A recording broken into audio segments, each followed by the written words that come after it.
Done. चलो हम आगे बढ़ते हैं कुछ बात को लेकर के। एक टॉपिक है अपना जिसका नाम है वेब फ्रंट। बोले ये वेब फ्रंट का नजारा तू अपने सेंटअप एग्जाम में देख लिया होगा। ये पूछा है इसका कि वेब फ्रंट क्या है, और मैंने आपको पहले भी बोला था कि VVI टॉपिक है। सबके घर में तो नहीं, लेकिन बहुत सारे लोग के घर में पेंडुलम वाला वॉच जरूर लगा होगा, या आप नहीं लगाओ कहीं देखे जरूर होंगे। एक बात बताओ, जब पेंडुलम वॉच लगा रहता है कभी तुम गौर किए हो कि ये अगर इसको यहाँ तक आने में 2 सेकंड लगता है तो इसको यहाँ तक भी आने में 2 सेकंड लगेगा। अगर 2 सेकंड से कम और ज्यादा हो गया तो घड़ी खराब है। ऐसा होता है ना भाई, मतलब थोड़ा सा मूर्ख आदमी है, इस चीज का ज्ञान नहीं है। हम लोग देखेंगे तो दूसरे को क्या कहेंगे, देखो रे जितना देर इधर में जाता है उतना ही देर इतना इधर का जाता है, मतलब जितना दूरी इधर तय करता है उतना ही दूरी इधर तय करता है। मतलब ये जो लाइन है ना, जो पेंडुलम लटका हुआ है, ये वाइब्रेट करती है। वाइब्रेट का मतलब होता है अपने स्थान से दूसरे स्थान। वाइब्रेट का मतलब क्या हुआ, टू एंड फ्रो मोशन। मैं बताऊंगा वाइब्रेशन क्या होता है। मतलब ये जो लाइन है वो वाइब्रेट करती है समान अवस्था में। अगर समान अवस्था में वाइब्रेट करेगी तो लोग इसे वेब फ्रंट कहेगा।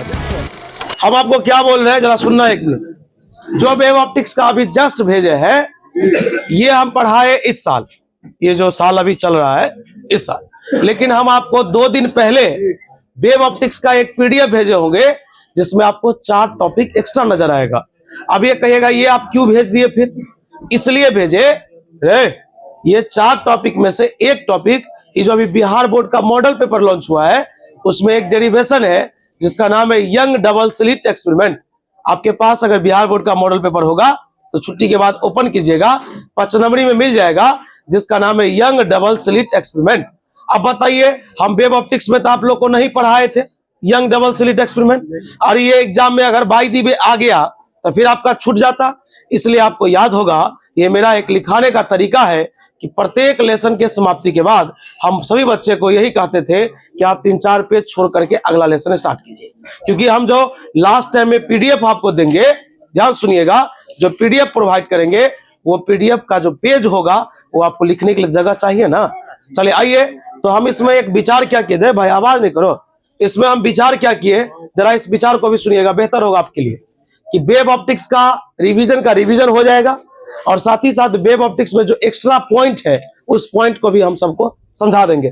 आज प्रयास करेंगे कि जो इस ईयर जो अभी पढ़ाए हैं, आज से 1 महीना पहले जो मैंने पढ़ाया है वेब ऑप्टिक्स, पहले उसको कंप्लीट कर लेते हैं, और समय अगर आज मिलेगा तो जो हम 2 दिन पहले PDF वेब ऑप्टिक्स का भेजे थे उसमें जो एक्स्ट्रा टॉपिक था उसको भी कंप्लीट कर लेंगे। 4 गो टॉपिक एक्स्ट्रा है, सुन लेना। अभी बताए आयत हुआ, आवाज नहीं, principle of superposition of web एक टॉपिक, उसके बाद एंगुलर विड्थ, फ्रिंज विड्थ, तो क्या गो 3 गो, और उसके बाद एक डेरिवेशन है यंग डबल स्लिट एक्सपेरिमेंट 4 गो। खैर चल, अभी का टॉपिक तू निकालो, अभी जस्ट जो PDF भेजे हैं वो PDF ओपन कर लो, या कॉपी है तो कॉपी ओपन कर लो। अब मेरी बात को तुम शांति से सुनते चलो, बाउंस कर जाएगा तो पूछ लेगा। VVI क्वेश्चन उम्मीद करते हैं कि साल आ जाए। लाइट वेक्टर क्या है, बीच में आवाज नहीं करेगा भाई, नहीं तो तू ही समझा दो, हम बैठते हैं। बड़े लाइट वेक्टर क्या है, कहा गया, ध्यान सुनना, कि लाइट एक प्रकार का EMW है। लाइट एक प्रकार का EMW मतलब इलेक्ट्रोमैग्नेटिक वेव। लाइट एक प्रकार का इलेक्ट्रोमैग्नेटिक वेव है, इसलिए इसे लोग लाइट नहीं लाइट वेक्टर कहता है। क्या ये ऑब्जेक्टिव याद रहेगा, या ये 2 नंबर में भी आ सकता है, हुआ बाद में हंसिएगा। लाइट वेक्टर क्या है, कहा गया लाइट एक प्रकार का EMW है, और यही रीजन है कि लोग इसे लाइट वेक्टर बोलते हैं। एक बात जन, दूसरी बात ये है, ये रीजन बेस्ड क्वेश्चन आ सकता है एग्जाम में। रीजन बेस्ड क्या है, रीजन बेस्ड आपसे पूछेगा कि जब प्रकाश, मैं हिंदी बोल रहा हूं, जब प्रकाश की किरण एक माध्यम से दूसरे माध्यम में जाती है तो क्या क्या हो सकता है। इंग्लिश में, what happens when ray of light goes from one medium to other medium. जब प्रकाश की किरण एक माध्यम से दूसरे माध्यम जाती है तो क्या होता है, तो कहा गया जब एक माध्यम से दूसरे माध्यम जाती है, याद रखना स्पीड और वेवलेंथ ये दोनों बदल जाता है, लेकिन याद रखना कलर और फ्रीक्वेंसी ये दोनों नहीं बदलता है। क्या ये कंसेप्ट याद रहेगा, ये नहीं बदलता। और ये पता, जब प्रकाश की किरण एक मीडियम से दूसरे मीडियम जाती है तो स्पीड और वेवलेंथ चेंज हो जाता है, लेकिन कलर और फ्रीक्वेंसी में किसी प्रकार का बदलाव। तो बता, मैंने 2 टॉपिक का चर्चा किया, लाइट वेक्टर और मैंने दूसरा चर्चा किया है ना कंसेप्ट, क्या कि जब प्रकाश की किरण एक मीडियम से दूसरे मीडियम जाएगी तो क्या सब हो सकता है। जैसे एक कुआं में, एक पोखर में हम लोग एक पत्थर मार दिए, तो पहली बार ऐसा डिजाइन बनाया, दूसरी बार इतना गैपिंग पर बनाया, तीसरा भी उतना ही गैपिंग पर बनता है भाई, तुम गौर से देखना। हाँ, उतना ही गैपिंग से बनते जाएगा, कहीं पर जाके ये दिखना बंद हो जाता है या खत्म हो जाता है। यही बात ना होगा। तो बुआरे कोई पूछेगा वेव फ्रंट क्या है, तो कहा गया जब एक लाइन किसी पार्टिकल से ड्रॉ किया जाता है, a line drawn through a particle vibrating in the same phase, यानी वाइब्रेट करती है समान अवस्था में, तो लोग उसे क्या बोलता है, वेव फ्रंट। और एक वीवीआई ऑब्जेक्टिव हो सकता है कि उस पेज में ना लिखा हो, वेव फ्रंट मूव करता है लाइट के स्पीड के साथ। किसके स्पीड के साथ? क्या ये बात याद रहेगा? बता, वेव फ्रंट किसके स्पीड के साथ? उसके बाद वेव फ्रंट इस दुनिया में 3 प्रकार का बुआ, एक का नाम स्फेरिकल वेव फ्रंट, एक का नाम सिलेंड्रिकल वेव फ्रंट, और एक का नाम है ना प्लेन वेव फ्रंट। प्लेन माने क्या बोला? वेव फ्रंट कितने प्रकार के सुनना है खाली। पहला का नाम spherical wave front, cylindrical wave front और प्लेन वेव फ्रंट। लोग कहेगा, अब देखो इस तीनों में से हमें उम्मीद है कहीं ये वाला ना आ जाए एग्जाम, लेकिन है तो वो तीनों भी आए, है ना, लेकिन ये वाला आ सकता है। कोई कहेगा स्फेरिकल वेव फ्रंट क्या है? सुनिए, कहा गया वैसा वेव फ्रंट जो पॉइंट सोर्स के नजदीक पाया जाता है। किसके नजदीक? कहा गया वैसा वेव फ्रंट जो पॉइंट सोर्स के नजदीक पाया जाएगा, स्फेरिकल वेव फ्रंट कहलाएगा। वैसा वेव फ्रंट जो लाइन सोर्स के नजदीक पाया जाएगा, उसका नाम होगा। और वैसा वेव फ्रंट जिसमें दोनों मौजूद हो, स्फेरिकल भी मौजूद हो और प्लेन भी मौजूद हो, कहा गया वैसा वेव फ्रंट जिसमें स्फेरिकल भी मौजूद हो और सिलेंड्रिकल भी मौजूद हो, लोग उसे प्लेन वेव फ्रंट बोलता है। जैसे इसका डायग्राम जब आप देखिएगा, मैंने ड्रॉ करवाया था, इसका डायग्राम भाई कुछ ऐसा होता है। जब आप इसको देखिएगा ना, है तो यहाँ बिंदु है, तो इससे किसका निर्माण हो जाएगा? स्फेरिकल का। अब भाई ये लाइन है और ये लाइन है, तो बता इससे किसका निर्माण हो जाएगा? सिलेंड्रिकल का। कहा गया एक ऐसा वेव फ्रंट जिस वेव फ्रंट में दोनों मौजूद हो, है ना, स्फेरिकल भी मौजूद हो और सिलेंड्रिकल भी मौजूद हो, तो लोग उसे बोलता है प्लेन वेव फ्रंट। बता, मैंने पहला बताया लाइट वेक्टर क्या है, दूसरा मैंने बताया एक मीडियम से दूसरे मीडियम में जाएगा तो क्या होगा, तीसरा मैंने बताया वेव फ्रंट क्या है, चौथा मैंने बताया वेव फ्रंट किसके स्पीड के साथ घूमता है, पांचवा मैंने बताया वेव फ्रंट का टाइप्स 3 प्रकार का होता है, spherical wave front, cylindrical wave front, plane wave front. मैंने सबका एक्सप्लेनेशन दिया। बता, यहां तक में कुछ पूछना है? ये 5 बात में जल्दी बोल। पहलवान ऐसा ही होता है रिवीजन, आप रोज नहीं आते हैं। अब ये वेव ऑप्टिक्स चला ना, अब इसमें वीवीआई है, आप हमसे टिक लगवा लीजिए, हम कॉपी में मार देंगे जाते वक्त, जो मार देंगे वही याद कीजिए।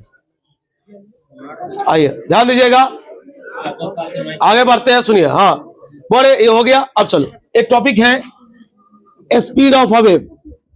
स्पीड, ये बच्चा वाला बात है। अब ये क्या हुआ मतलब जानते हैं? एक वेव जिस स्पीड से चलता है ना, एक वेव की जो स्पीड होती है उसी को लोग इंग्लिश में क्या बोलते हैं? Speed of a wave. यानी कि वेव की तरंग की जो चाल होगी उसी को ना लोग उसका स्पीड कहेगा। बात नंबर दूसरा, अब यहां से एक टॉपिक स्टार्ट होता है पाथ डिफरेंस।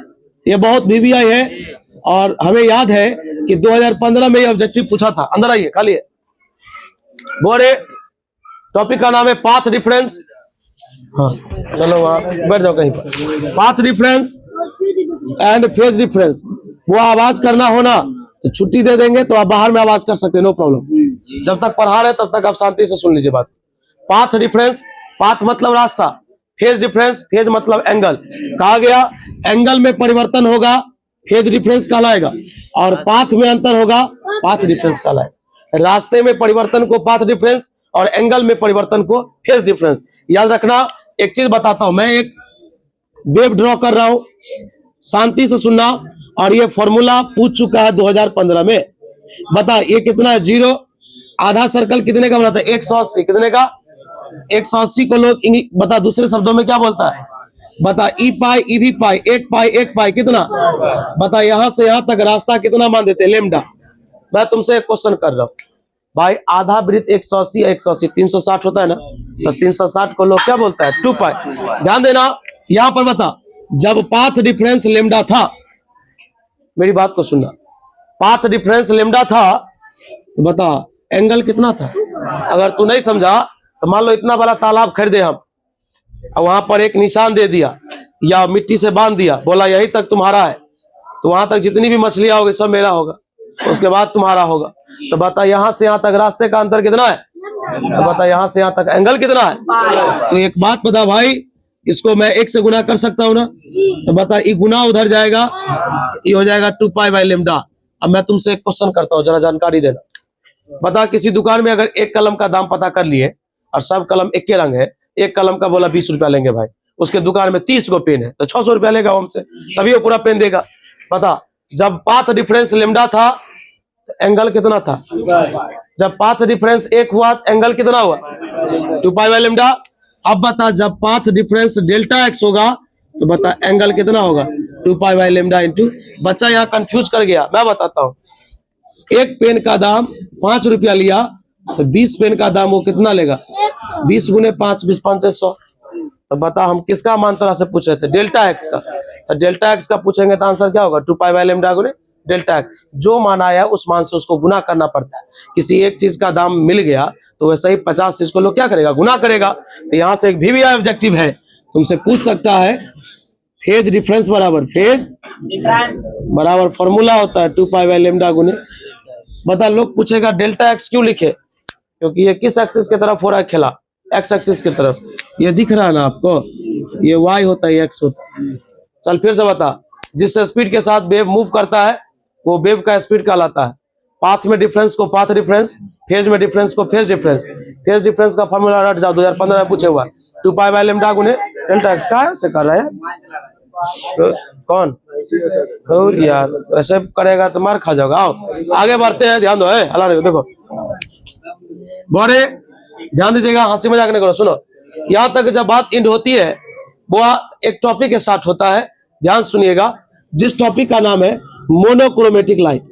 भाई मुझे पूरा याद है, बात समझे, आप खाली आराम से मिलाइए, सुनिए अंदर आइए, पूरा खाली मोनोक्रोमेटिक लाइट।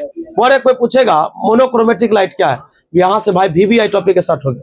बड़े ध्यान देना, कोई पूछेगा मोनोक्रोमेटिक लाइट क्या है, बोलेंगे a light of single wavelength. सुनिए है कहा गया, दुनिया में वैसा लाइट, दुनिया में वैसा लाइट जिसके पास वेवलेंथ सिंगल हो, जिसके पास वेवलेंथ समान हो, जिसका वेवलेंथ ज्यादा हार्ड हो। कहा गया वैसा देखो वैसा लाइट जिसका वेवलेंथ क्या हो, या जो सिंगल वेवलेंथ का लाइट हो, उस लाइट का नाम क्या होता है, मोनोक्रोमेटिक। बहुत VVI टॉपिक है, एग्जाम में पूछेगा डिफाइन मोनोक्रोमेटिक लाइट, बोलेंगे a light of single wavelength is called monochromatic light. बोरे इसका सबसे बेस्ट एग्जांपल हमको जो लगा उसका नाम था लेजर लाइट। बोरे ध्यान से सुनना, मैंने लेजर का भी फुल फॉर्म उसमें लिखाया है, तो देखना उस पेज में लिखा होगा light amplification stimulated emission of radiation. ये तो तुमको रटना ही पड़ेगा भाई, इसमें कोई कंसेप्ट नहीं है। ये किसी का फुल फॉर्म है आमिर, किसी का फुल फॉर्म है तो उसको याद करना ही पड़ेगा। बता मोनोक्रोमेटिक लाइट का सबसे बेस्ट एग्जांपल क्या है, लेजर लाइट। और इसका नजारा आपने सेंटअप में देख लिया है कि लेजर का प्रॉपर्टीज पूछा है, यानी सेंटअप में, नहीं तो मॉडल पेपर जारी हुआ है इसमें, इस दोनों में से किसी एक में है। और पूछा गया कि लेजर का प्रॉपर्टीज क्या है।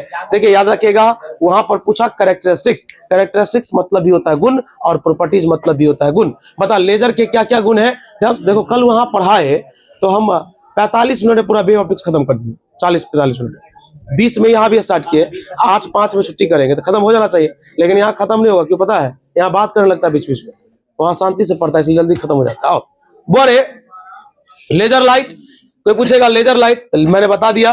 पता मोनोक्रोमेटिक लाइट वैसा लाइट जिसका वेवलेंथ क्या हो, सिंगल हो, उसको लोग क्या बोलेगा, इसका एग्जांपल लेजर लाइट। लेजर का फुल फॉर्म याद कर लेगा। लेजर का प्रॉपर्टीज सुनो, बोरे लेजर का प्रॉपर्टीज है कि सबसे पहली बात ये हाईली ब्राइटनेस वाला होता है, यानी इसका ब्राइटनेस ज्यादा होता है। दूसरा यह मोनोक्रोमेटिक होता है, और तीसरा इसमें कोहेरेंट सोर्स का यूज होता है। याद रहेगा, यही बताया क्या, यही लिखाया गया क्या उसमें, एक बार मिला लीजिए। बोरे सिंगल वेवलेंथ, सॉरी ध्यान दीजिएगा, इंटरफेरेंस का ये मैंने बोल दिया, ध्यान सुनिएगा। बोरे कोई पूछेगा लेजर के गुण बताइए, तो पहला लेजर हाईली ब्राइटनेस लाइट होता है, दूसरा ये मोनोक्रोमेटिक होता है, तीसरा ये सिंगल वेवलेंथ वाला होता है, सिंगल तो क्या ये 3 प्रॉपर्टीज में से आपको इच्छा है तो दुइयों को लिखिएगा एग्जाम में, कोई दिक्कत नहीं। अब यहाँ के बाद एक टॉपिक स्टार्ट होता है जिसका नाम है इंटरफ्रेंस। खाली शांति सुनिए, इंटरफ्रेंस क्या बताइए। मैं आपसे एक क्वेश्चन करता हूँ, दशमलव का जोड़ सीखे होंगे ना, तो आपको पहले सब दशमलव के बारे में बढ़िया से बताए होंगे, तब आपको जोड़ सिखाया गया। क्योंकि बहुत बच्चा को कहेंगे कि भाई तुम इसको जोड़ो, तो बच्चा कहेगा कि भाई कैसे जुड़ेगा, हमको नहीं आता। इसलिए क्योंकि देखा इधर 3 गो, इधर 1 गो, मतलब इधर 3 गो संख्या, इधर 1 गो संख्या, कैसे जुड़ेगा?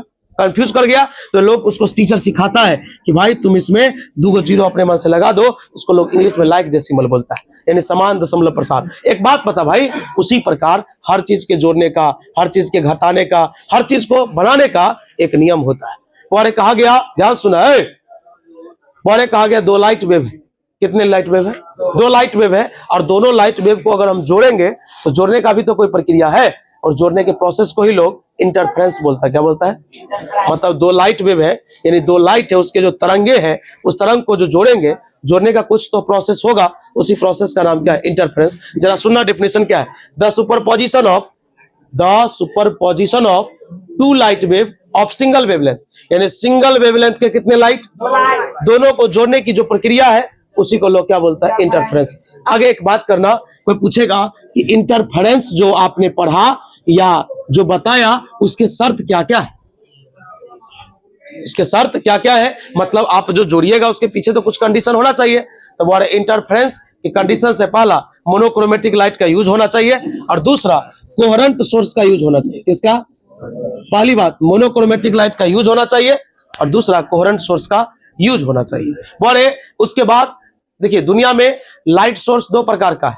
एक होता है मैन मेड लाइट सोर्स, एक होता है आर्टिफिशियल, जो हम बहुत पहले पढ़े थे। लेकिन यहाँ लाइट सोर्स का एक अलग मतलब है। यहाँ लाइट सोर्स का मतलब होता है, ध्यान से सुनिएगा, 2 प्रकार का लाइट सोर्स। एक का नाम है कोहेरेंट सोर्स और एक का नाम है इनकोहेरेंट सोर्स। भाई एक बार सुना देंगे ना तो जिंदगी भर याद रहेगा।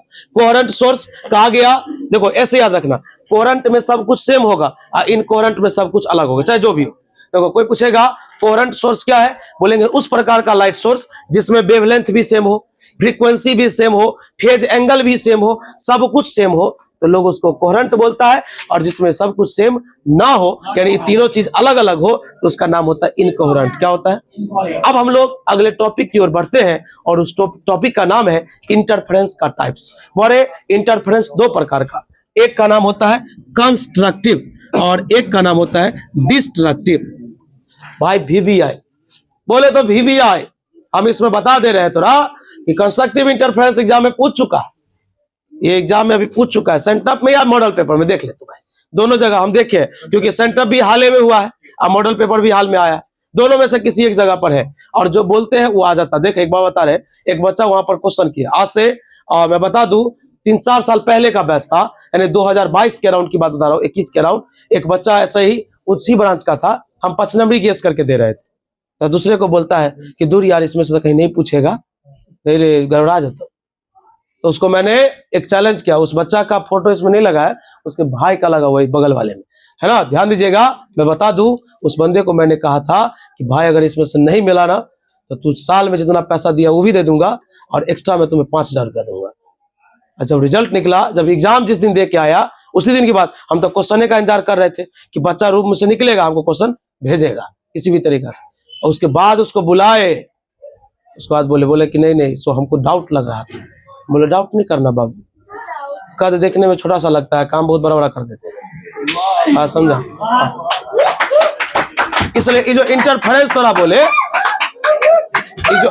ये जो इंटरफेरेंस बोले, ये इंटरफेरेंस VBI है।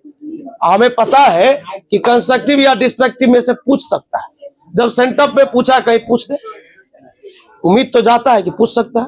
कंस्ट्रक्टिव इंटरफेरेंस, सुन 1 मिनट, और डिस्ट्रक्टिव इंटरफेरेंस, भाई शांति से तू देखेगा, सही बता रहा हूं तो तुमको याद हो जाए। देख है समीर, ध्यान देना, मान लो रफ में बता रहे, वो रफ में, हरे पीछे बेंच, 2 गो लाइट वेव है, मान लिया 2 गो लाइट वेव है, मान लो कि इसका एम्पलीट्यूड A है, इसका एम्पलीट्यूड B है।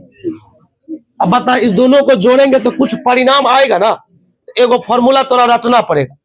ई फॉर्मूला देखो, मेन एम्पलीट्यूड का ये फॉर्मूला बोलो, A² + B² + 2AB cos φ। भाई सब बच्चा को याद है जिसको पढ़ाए हुए, अब आपको भी याद हो जाएगा।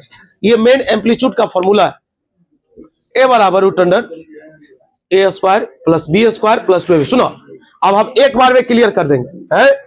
कंस्ट्रक्टिव इंटरफेरेंस कहा गया, वैसा इंटरफेरेंस, सुनो, वैसा इंटरफेरेंस जिसका एम्पलीट्यूड क्या हो जाए, परिभाषा याद रहेगा, वैसा इंटरफेरेंस जिसका एम्पलीट्यूड क्या हो जाए मैक्सिमम, तो उसको लोग बोलेगा कंस्ट्रक्टिव, और जिसका एम्पलीट्यूड मिनिमम हो जाए, वो बात नहीं कीजिए, तो उसको लोग बोलेगा डिस्ट्रक्टिव। लेकिन इतना ही से बात खत्म नहीं होता है, बात तो यहां पर स्टार्ट हुआ है। बोले कोई पूछेगा कंस्ट्रक्टिव इंटरफेरेंस जिसका एम्पलीट्यूड क्या हो गया मैक्सिमम, डिस्ट्रक्टिव जिसका क्या हो गया मिनिमम, परिभाषा तो जान गए। लेकिन याद रखना कि जब तू कंस्ट्रक्टिव पढ़ेगा, याद रखना इसको मैक्सिमम होने के लिए, यानी इसका मान बढ़ने के लिए किसका मान बढ़ना चाहिए, cos फाई का, ये कंसेप्ट है। जैसे लोग बोला कि देखो ये पैसा वाला तब बनेगा जब इसका बिजनेस बहुत तगड़ा चलेगा, तो कहा गया कि ए मैक्सिमम यानी कि एम्पलीट्यूड मैक्सिमम होगा, ध्यान सुनिएगा, तो कहीं ना कहीं cos फाई को भी मैक्सिमम होना होगा। और याद रखिएगा cos थीटा का मैक्सिमम मान कितना होता है, एक, कितना होता है, और याद रखना, और फाई बराबर होता है 2n पाई। भाई तुम इसे रट जाओ, इसको लोग बोलता है फेज डिफरेंस, क्या बोलता है, हाँ, तो ये सब भारी है। देखो कहावत है कि तुम उस जनरेशन में एग्जाम दे रहे हो जो जनरेशन बहुत दूर तक जा चुका है, बीत चुका है। अगर आज यही तो 2000 के आसपास एग्जाम देते रहता तो तेरे लिए एनसीईआरटी सब नया होता। बात समझ में आ रहा है? अभी एनसीईआरटी में सुधार हुआ ना 2 साल पहले, तो तू ये चीज देख लिया, तो ये चीज देखा ना, जबकि तू पूर्ण एनसीईआरटी पढ़े हुआ, 10वां में पूर्ण एनसीईआरटी पढ़ा होगा। आजकल का जनरेशन नवका एनसीईआरटी पढ़ता है, उसे बहुते लेसन को रिमूव कर दिया है। तो जब तू वही 5 साल ज्यादा पढ़ लेगा तो तू क्या कहेगा कि बाबू रे तोरे पास जो बुक है इससे भी मोटा बुक हम लोग के समय में आता था। एग्जाम्पल दोगे ना भाई, यही बात है आजकल, समझे? आइए ध्यान दीजिएगा, मैंने क्या बोला फिर से सुनो। कंस्ट्रक्टिव इंटरफेरेंस में एम्पलीट्यूड क्या हो जाता है मैक्सिमम। बता एम्पलीट्यूड मैक्सिमम होगा तो कॉस का मान कितना 8, बता फेज डिफरेंस का मान 2n पाई, ठीक। और एगो चीज और याद रखो, पाथ डिफरेंस, पाथ फॉर्मूला क्या होता है n लैम्डा n, बता एम्पलीट्यूड क्या होता है मैक्सिमम, और जब एम्पलीट्यूड मैक्सिमम होता है फॉर्मूला क्या होता है a प्लस बी। 4 गो बात बोल रहे, चारों याद करो। कंस्ट्रक्टिव इंटरफेरेंस वैसा इंटरफेरेंस जिसका एम्पलीट्यूड क्या हो ए मैक्सिमम होगा तो कॉस का मान कितना होगा, बता फेज डिफरेंस का मान क्या होगा, पाथ डिफरेंस का मान क्या होगा, ए मैक्सिमम का फॉर्मूला क्या होगा, कोई दिक्कत। अब इसी का उल्टा चलेगा, जिसका एम्पलीट्यूड मिनिमम हो गया उसका नाम क्या होगा डिस्ट्रक्टिव। एक बात जन, अगली बात ध्यान देना कि बोरे जब ये मिनिमम होगा तो कॉस का भी मान मिनिमम होगा, तो बता कितना होगा -1। और याद रखना फाई का मान, बबलू तुम्हारा खा जाएगा, समझा, देख रहे तुम्हारा हरकत, ये अच्छा बात नहीं है, मैथ में भी समझाए हैं। हाँ बोरे बता कॉस का मिनिमम मान कितना -1, बता फेज डिफरेंस का मान 2n - 1 गुने पाई बाई 2, ये हुआ फेज डिफरेंस का। तुमसे पूछेगा, देखो एग्जाम में कितने रंग का क्वेश्चन आ सकता है, कंस्ट्रक्टिव इंटरफेरेंस क्या है, एगो ये पूछा तो ठीक है, नहीं पूछेगा तुमसे कहेगा कि बताओ कंस्ट्रक्टिव इंटरफेरेंस में जब एम्पलीट्यूड मैक्सिमम होता है तो उसका फॉर्मूला क्या होता है a प्लस बी। कहेगा कंस्ट्रक्टिव इंटरफेरेंस में पाथ डिफरेंस का मान क्या होता है n लैम्डा। कहेगा फेज डिफरेंस का क्या होता है 2n पाई। तो सब बात याद करना पड़ता है, तब जाके ऑब्जेक्टिव पूरा बनता है। बोरे बता कोई पूछेगा फेज डिफरेंस का मान 2n - 1 गुने पाई बाई 2, और अगर पाथ डिफरेंस की बात करें तो पाथ डिफरेंस का फॉर्मूला है 2n - 1 इंटू लैम्डा बाई 2। हमारे हिसाब से यही होगा, है ना। आपका ये इंटरफेरेंस तक बात था, यहां तक कुछ पूछना है तो पूछ सकते हैं फटाफट, नहीं तो इसके बाद स्टार्ट करेंगे अगली बार जल्दी। इसके बाद देखिएगा इसमें क्या दिया, पोलराइजेशन दिया क्या, कि निकोल प्रिज्म दिया, देखिए ना क्या दिया। अच्छा वो इंटेंसिटी का कंसेप्ट दिया हुआ, आगे पलटिए, निकोले प्रिज्म दिया, ठीक है भाई। यहां तक कुछ पूछेगा इंटरफेरेंस तक, इंटरफेरेंस तक पूछेगा तो पूछ लो, इंटरफेरेंस तक पूछेगा तो पूछ लो। हाँ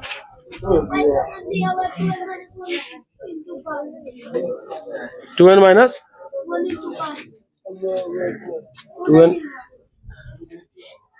2n माइनस, एक बार रुक जाओ, क्या बोला 2n माइनस पाई बाई 2 बोले थे ना हम।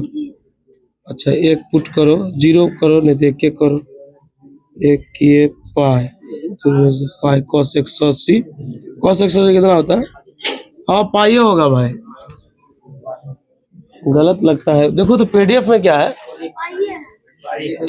पाई है ना। अब पाथ डिफरेंस क्या है, चेक हो जाएगा, चेक काहे नहीं होगा मान पुट करने। चलो यहाँ तक पूछना है क्या? चल नहीं पूछना है तो एक बात सुना, एगो कंसेप्ट याद रखना, बहुत वीवीआई है। बता, लाइट की जो इंटेंसिटी होती है, लाइट की जो तीव्रता होती है, वह सीधा समानुपाती होता है एम्पलीट्यूड के स्क्वायर का। क्या ये बात याद रहेगा? लाइट का तुमसे एग्जाम में ये क्वेश्चन पूछेगा कि लाइट के इंटेंसिटी का एम्पलीट्यूड के साथ कैसा रिलेशन है ना? तो मैं बोलूंगा वहां कि the intensity of light is directly proportional to the square of amplitude, यानी कि लाइट का जो इंटेंसिटी है वो सीधा समानुपाती होता है एम्पलीट्यूड के स्क्वायर का। और जब प्रोपोर्शनल का चिन्ह हटेगा तो कुछ ना कुछ कांस्टेंट आएगा, और यहाँ कांस्टेंट आता है के का कोई अपना स्पेशल नाम नहीं है। लेकिन तू एक बात बता, मैंने तुमको क्या बोला, तो कितने रंग का वेव लिया था?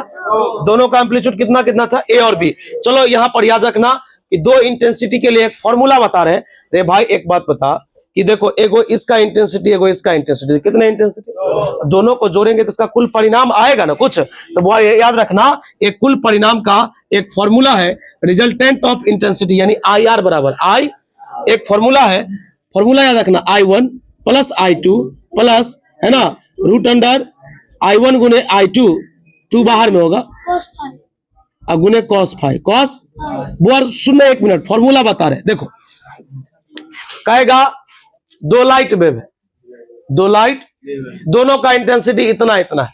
मान लो कि पहला का इंटेंसिटी 2I है और अगला का 3I है, मतलब एओ का मान 2I, एओ का मान, है ना, यह एक दूसरे को 90 डिग्री पर काटता है। कितना डिग्री पर? तो बता फाइव का मान कितना दे दिए? 90। याद रखना, अगर मान लो I1 का मान क्या है?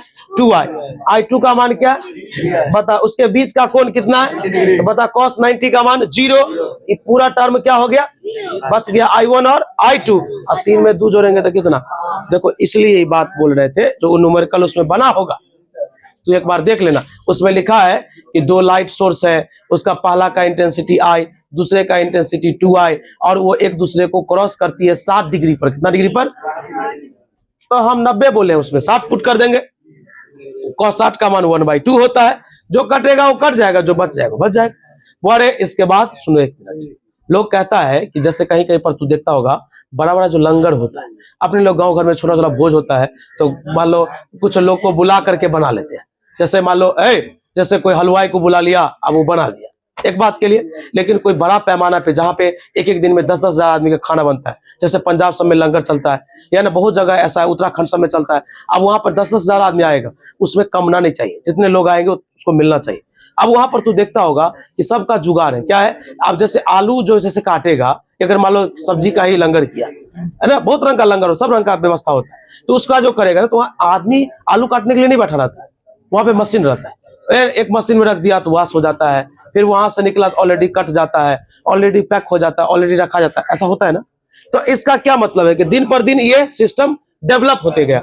आज मैं आपको एक बात बताता हूं, अभी एक वीवीआई टॉपिक है, टॉपिक का नाम है निकोल प्रिज्म। निकोल, भाई ध्यान देना, कोई पूछेगा निकोल प्रिज्म क्या है, निकोल प्रिज्म क्या है? और निकोल प्रिज्म एक डिवाइस है, निकोल प्रिज्म एक डिवाइस है जो क्या करता है, अनपोलर लाइट को पोलर कर देता है। जैसे लोग को बोला ना कि बेईमान को ईमानदार बना देता है।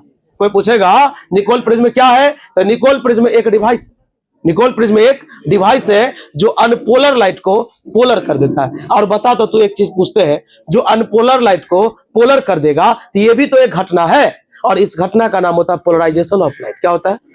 सुनना एक मिनट, मैं यहाँ पर चर्चा कर रहा हूं, कोई पूछेगा ध्यान से सुनना, यहाँ पर है, कोई पूछेगा निकोल प्रिज्म क्या है, पहला क्वेश्चन, तो बोलेंगे it is a device which polarise the light, है ना, कहेंगे कि यह एक डिवाइस है जो लाइट को पोलराइज करती है। और दूसरा ऑब्जेक्टिव कि यह आधारित है किस पर, तो बोलेंगे डबल रिफ्रैक्शन पर, डबल रिफ्रैक्शन पर आधारित है। चलो अगली बात, पोलराइजेशन क्या है? कहा गया जब एक साधारण प्रकाश निकोल प्रिज्म से पास करती है, जब एक साधारण मतलब अनपोलर, ऑर्डिनरी मतलब अनपोलर, जब एक अनपोलर लाइट इससे गुजरेगी तो यह इसको पोलर कर देगा, तो यह एक प्रकार की घटना है, और इस घटना को लोग बोलता है पोलराइजेशन ऑफ लाइट। कोई दिक्कत? पोलराइजेशन ऑफ लाइट में जो डायग्राम है वो डायग्राम आप दीजिएगा, उसके बाद टॉपिक। हाँ हाँ 2 मिनट रुकिए, तब चाय पीने दीजिए। हाँ खत्म में कर देंगे भाई। अरे स्टार्ट करने का मतलब ये ना हुआ था। यहाँ से बुआ 5-7 मिनट का समय दीजिए। आज हम आपको एक ऐसा डेरिवेशन बताएंगे, सुनिए। आप हो सकता है बोलते हैं बहुत सारा बात, लेकिन हो सकता है कि आपके समझ में नहीं आता हो। देखिए 2018 का एक पीडीएफ हम आपको भेजे थे, वो भी मेरे ही द्वारा पढ़ाया गया था, वो भी एक स्टूडेंट के गर्ल्स का लिखा हुआ है। एक्चुअली क्या था कि पीडीएफ मेरे पास था, तो जब कोई टॉपिक जब कई सालों से पूछना बंद हो जाता है ना, तो उस टॉपिक को हम लोग क्या करते हैं कि बाय क्लास नहीं पढ़ाए, लेकिन जब रिवीजन करवाए तो उसमें इस चीज को इंक्लूड कर देते, मिला देते। अरे बुआ आप देखिए, ये जो बिहार बोर्ड का सैंपल पेपर आया, देखिए बच्चा इस पर ध्यान नहीं दे रहा है, और पीडीएफ में क्या भेजे उसको क्या पता। वो तो कहेगा वेब ऑप्टिक्स हमारे पास है ही, वो फिर से भेज दिए। फिर से नहीं भेजे, उसमें कुछ है एक्स्ट्रा।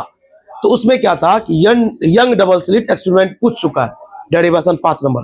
तो हम लीजिए पूछा है, बोर्ड दिया है सैंपल, तो कहीं ना कहीं इंपोर्टेंट है। और ये हम पहले पढ़ाते थे, अभी आपका रिवीजन चल रहा है, इसमें हम आपको पढ़ा देंगे, आप अपने फेयर कॉपी में ऐड कर लीजिएगा। 2 बात, कोई भारी चीज तो नहीं है। अब पहले जो छूटा हुआ चीज है उसको देख लीजिए, जो कल पढ़ा रहे थे उसको। उसके बाद हम आपके सामने में भी डिराइव करेंगे, आप उस पीडीएफ को ओपन कीजिएगा या आप लिख के लाए तो उसको देखिएगा। कल हम भाई बीच में बाद में कम बच्चा रहता है, आराम शांति से सुनो, खत्म हो जाएगा। और कल से रे ऑप्टिक्स का रिकैप चलेगा। रे ऑप्टिक्स में भी माइक्रोस्कोप टेलीस्कोप बचा हुआ है। रे ऑप्टिक्स में हम 1-2 एक्स्ट्रा पढ़ाएंगे, जिससे कि न्यूमेरिकल मेरा एग्जाम में पूरा बन जाए। आइए जानकारी लीजिएगा मैं क्या बोल रहा हूँ। मैंने कल पढ़ाया निकोल प्रिज्म क्या है फैजान, क्या नाम है बुआ? हाँ जान दो। बोले मैंने बोला कि रे निकोल प्रिज्म क्या है, तो कहा गया निकोल प्रिज्म एक डिवाइस है। तो डिवाइस है तो इसका कुछ काम होगा, तो कह रहा ये एक मशीन है, एक डिवाइस है जो लाइट को पोलराइज करती है, मतलब जो अनपोलर लाइट होता है उस लाइट को ये पोलराइज कर देता है। तो बोले, और एक वीवीआई क्वेश्चन है कि निकोल प्रिज्म जो है ना वो डबल रिफ्रैक्शन पर आधारित है। किस पर? डबल रिफ्रैक्शन पर। क्या ये ऑब्जेक्टिव याद रहेगा? फिर से बताइए, पूछेगा Nicol prism is based on, तो क्या बोलिएगा आप? Double refraction. एक बात देखिए, जो जो बोलते हैं आप शांति से भाई तू सुन, तू बोलेगा नहीं समझा पाएंगे अच्छा से। अगली बात, तुम बताओ ये मशीन क्या किया? अनपोलर को पोलर कर दिया, मतलब हम इसको दिए अनपोलर लाइट, उसके बाद वो क्या कर दिया, उसको पोलर कर दिया। तो बता, अनपोलर को पोलर करना ये भी तो एक घटना है, और इसी घटना का नाम होता है पोलराइजेशन ऑफ लाइट। तो पोलराइजेशन ऑफ लाइट लिखा, बैठे इसी पोलराइजेशन है, बैठे इसी पर पोलराइजेशन ऑफ लाइट, ध्यान दीजिएगा। तो बोले इसमें टॉपिक दिया पोलराइजेशन ऑफ लाइट क्या है। कहा गया जब भाई ये सब पूछ चुका क्वेश्चन है, अब तू सुनेगा नहीं, बोलेगा नहीं, सुनाएगा नहीं, तू खुद से लिख भी नहीं पाएगा, तो फिर एग्जाम में क्या लिखेगा। कहा गया जब एक ऑर्डिनरी लाइट, एक साधारण प्रकाश है, उसको मारो यार। कहा गया जब एक ऑर्डिनरी लाइट पास करता है निकोल प्रिज्म से, तो वो उसको पोलर कर देता है। तो ये एक घटना है, और इसी घटना का नाम होता है पोलराइजेशन ऑफ लाइट। आइए, इसके बाद एक टॉपिक था लॉ ऑफ मलस, और याद रखिएगा मैं आपको बता दूं, देखिए भाई हम वीवीआई सबको तो नहीं लगाते हैं, क्योंकि हमको हर चीज पर बिलीव है, लेकिन 2 नंबरी फिजिक्स के वीवीआई पर बिलीव नहीं रहता है। क्योंकि देखिए उसमें न्यूमेरिकल 2-3 को पूछ देगा, जैसे देखबे की है 2-3 को मान लीजिए जो है सो, आप जिस पर हमारा नजर नहीं जाएगा वही पूछ देगा, लेकिन 5 नंबरी जो बोलेंगे वो सटीक आ जाएगा, उसके लिए कोई दिक्कत नहीं है। लेकिन 2 नंबरी में भी अगर किन्हीं को नहीं याद होता है, आप हमसे वीवीआई लगवा सकते हैं। फिर कॉपी लेके आइएगा वेब ऑप्टिक्स का, अभी हम छुट्टी के वक्त वीवीआई मार देंगे, बात समझ में आया। लेकिन जो वीवीआई मारेंगे उसको हम कल होकर के आपसे ही सुनेंगे, उतना है।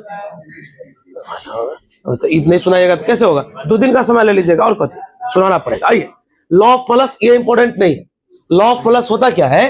कहा गया प्रकाश की जो तीव्रता है, प्रकाश की जो तीव्रता है यानी इंटेंसिटी है, वो डायरेक्टली प्रोपोर्शनल होता है, सीधा समानुपाती होता है square of cosine angle. Cosine मतलब कॉस, कॉस के स्क्वायर का सीधा समानुपाती होता है। जहां पर ये प्रोपोर्शनल का चिन्ह हटेगा तो कुछ ना कुछ कांस्टेंट आएगा, और इस कांस्टेंट को लोग मलस कांस्टेंट बोलते हैं। बताइए क्या कोई दिक्कत?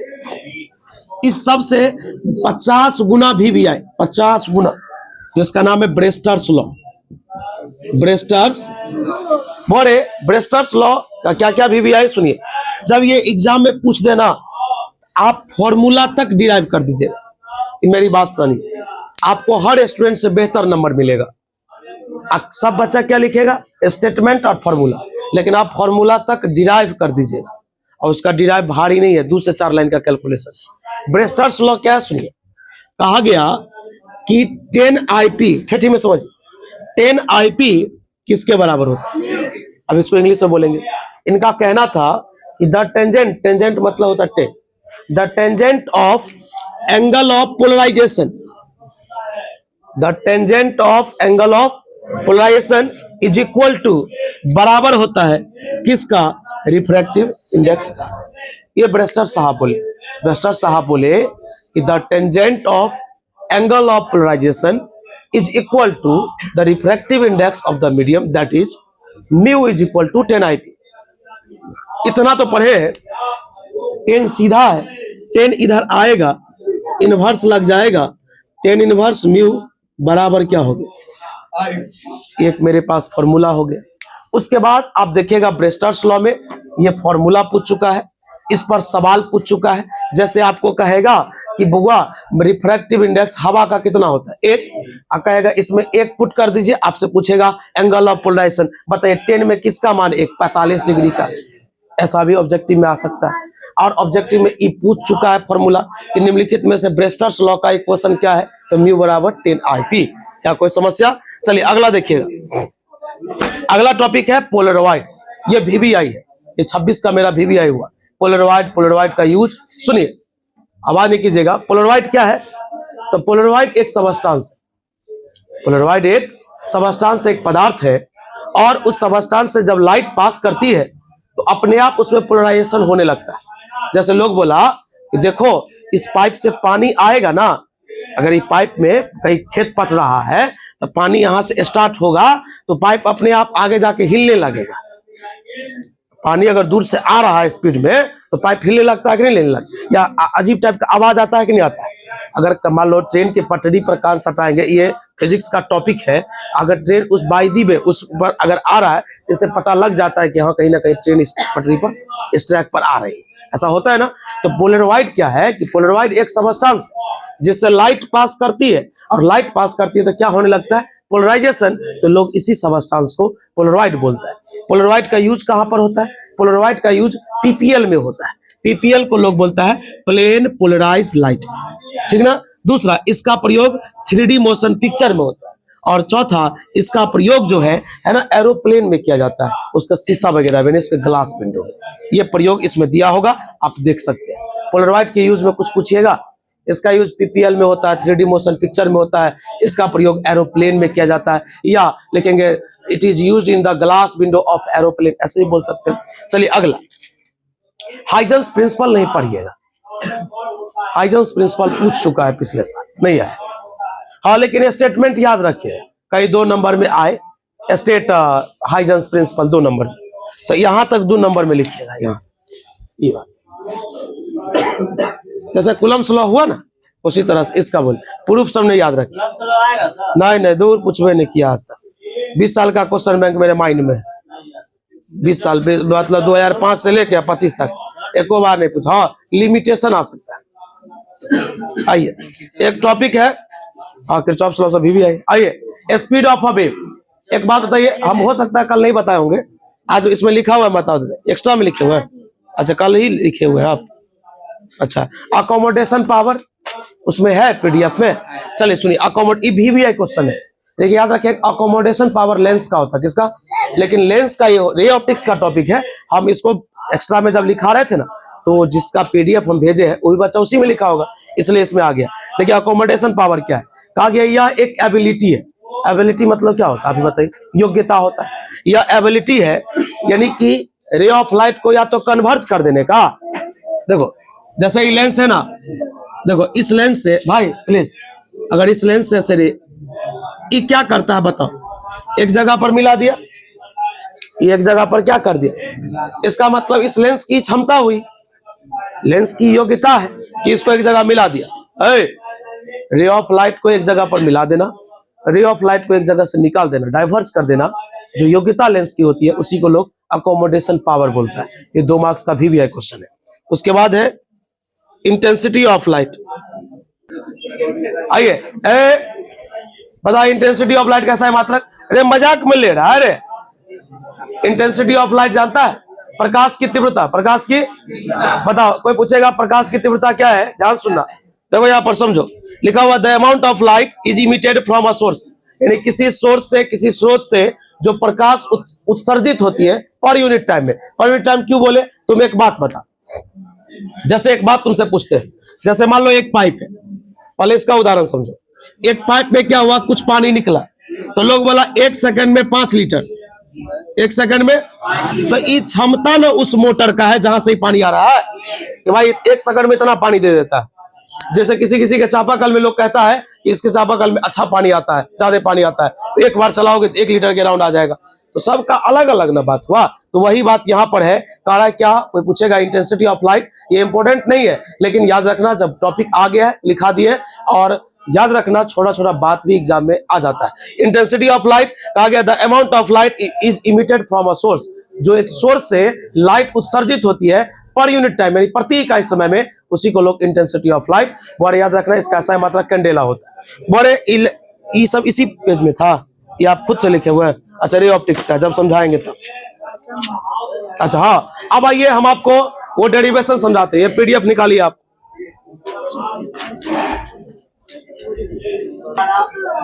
अब वो 15 नंबर पेज देखिएगा, 15 नंबर पेज। आप लोग कॉपी में नहीं लिखे? एक काम कीजिएगा आप, सुनिए, टाइम पास नहीं कीजिए, एक बात पूछ रहे, सुनिए आप। ये देखिए, ये जैसा डिराइव है ना, जैसा डिराइव है आप इसे लिख लीजिएगा। बस 2 पेज है, अरे 15 नंबर पेज उसमें शो करता है यार। डायग्राम नहीं थोड़ा दिख रहा, ये वाला, हाँ ये तू अपने कॉपी में लिख के ला सकता है। देखो इसमें एक ये, और मैं बता रहा हूँ इसके नीचे में एक टॉपिक है फ्रिंज विड्थ, क्या नाम है, 2 नंबरी हुआ, और उसके बाद नाम है एंगुलर विड्थ, हो गया, उसके बाद टॉपिक खत्म। लिखे हुए हैं तब बताइए, सब बच्चा लोग नहीं लिखा, बताए भेजते हैं यार। अच्छा, Coulomb's law in vector form का हम भेजे थे, लिखा हो सब यार। टाइम पास करेगा छूट जाएगा, बात याद रखना। लास्ट में फिर कहेगा कहाँ भेजे थे, तो हमारा सब याद रहता, हम भेजे रहते हैं। तो लिख लो, जब आएगा इलेक्ट्रिसिटी की बारी की तब ना समझाएंगे। जैसे अभी इसकी बारी आएगी, इसमें पहले रफ में समझ लो क्या है, पहले रफ में समझो। हम तो डायग्राम के बारे में बता देते, खाली कैलकुलेशन तू भी समझ सकता। सुन डायग्राम खाली सुन लो ना क्या है। नहीं भाई, उसमें जो डायग्राम मेरा पढ़ाया हुआ है ना, वो हम जानते हैं ना कहाँ हम क्या लिखाए हैं। बताओ, हल्ला नहीं करो है अमरेश।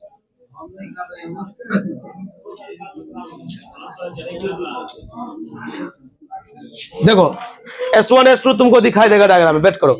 इसका नाम होता है स्लिट, स्लिट का पहला अक्षर होता है S, इसलिए यहां पर 2 स्लिट लिया गया। और इस टॉपिक का नाम भी है यंग डबल स्लिट। क्या नाम है? डबल मतलब कितने होते? 2। यहां पर एगो सोर्स दिया गया, प्रकाश का सोर्स है, और प्रकाश का सोर्स मतलब कि इस पर प्रकाश, वेट करना मेरी बात को, तू खाली शांति से। दोनों स्लिट के बीच की दूरी कितना ले लिया गया? D। और सामने में ये स्क्रीन, मैं थोड़ा टेढ़ा ड्रॉ किया हूं, ये कोई पढ़ा तो नहीं, रफ में बता रहे। स्क्रीन मतलब होता है कि इसके बाद को इस पर प्राप्त करना, डन ना। चलो उसके बाद कहा गया कि देखो ध्यान से सुनना, इस दोनों के बीच की दूरी कितना है? D। अब मैं तुमसे एक प्रश्न पूछता हूं जो इस डायग्राम में है, बताओ। प्रश्न नहीं करना, ध्यान दो इधर। बताओ ये D है और ये कैपिटल D है, बताओ तुम अपने हिसाब से बताओ, दोनों में बड़ा कौन है डिस्टेंस? ये वाला डिस्टेंस बड़ा, और डिस्टेंस क्या है मतलब, और इतना ही छोटा नहीं, बहुत बड़ा है। और तुम कहोगे कैसे? तो याद रखना जब इसका मेजरमेंट किया गया तो यंग साहब जो खुद बताए, याद रखना ये मीटर में, और ये जो डिस्टेंस है वो किस में? मिलीमीटर। अब तुमसे एक प्रश्न और पूछते हैं, तुम बताओ, जो कभी खेत वगैरह में गए होगे या किसी हाईवे पर चल रहे हो, तो तुम दूर से देखना, हाईवे पर बात एग्जांपल लो, खेत वगैरह में सब तो नहीं जाता है। एक बात बता, तुम दूर से देखना, कम से कम 1.5 किलोमीटर 2 किलोमीटर दूर से देखेगा तो तुमको ना 2 पोल जो रोड पर है वो तुमको बड़ा क्लोज दिखाई देगा, लगेगा सटा ही हुआ पुल है। लेकिन जैसे ही तुम उसके नजदीक पहुंचोगे तो डिस्टेंस तो उतना ही रहता है, चाहे 100 मीटर पर पुल हो या 500 मीटर पर पुल हो, रहता है ना। तो कहा गया कि ये इतना बड़ा है और ये बहुत छोटा है। तो जब इस स्क्रीन मतलब क्या होता है? प्राप्त करना। तो जब इसको देखा गया यहां से, तो दूर से पता चलता था कि दोनों क्लोज है। जैसे तुम खेत समय जाते हो तो एक पोल रहता है ना, इस डिजाइन का बना हुआ, अगर ये पोल है और पोल के बगल में एक पेड़ है, सटा हुआ नहीं है, थोड़ा गैपिंग है। जब तुम दूर से देखोगे, ध्यान सुना, जब तुम दूर से देखोगे तो लगेगा दोनों क्लोज है, और जैसे तुम नजदीक पहुंचोगे तो क्या वो क्लोज रहता है? तो बता, इसका मतलब है कि दूर से देखने पर यह पता चलता है कि दोनों स्लिट एक ही जगह पर मौजूद है।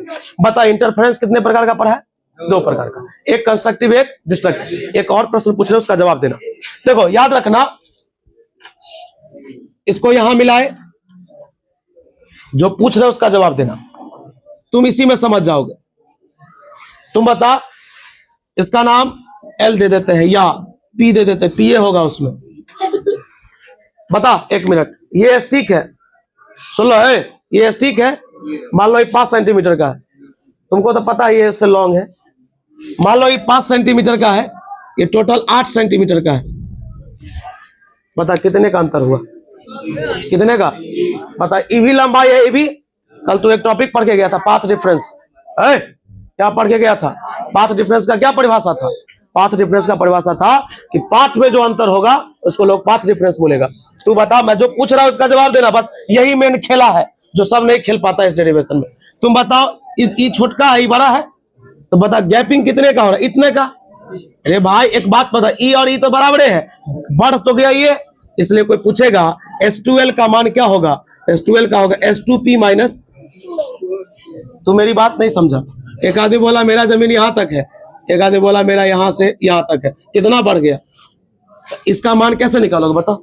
इसका मान मतलब इसमें से इसको तो घटा देंगे तो मान नहीं मिलेगा।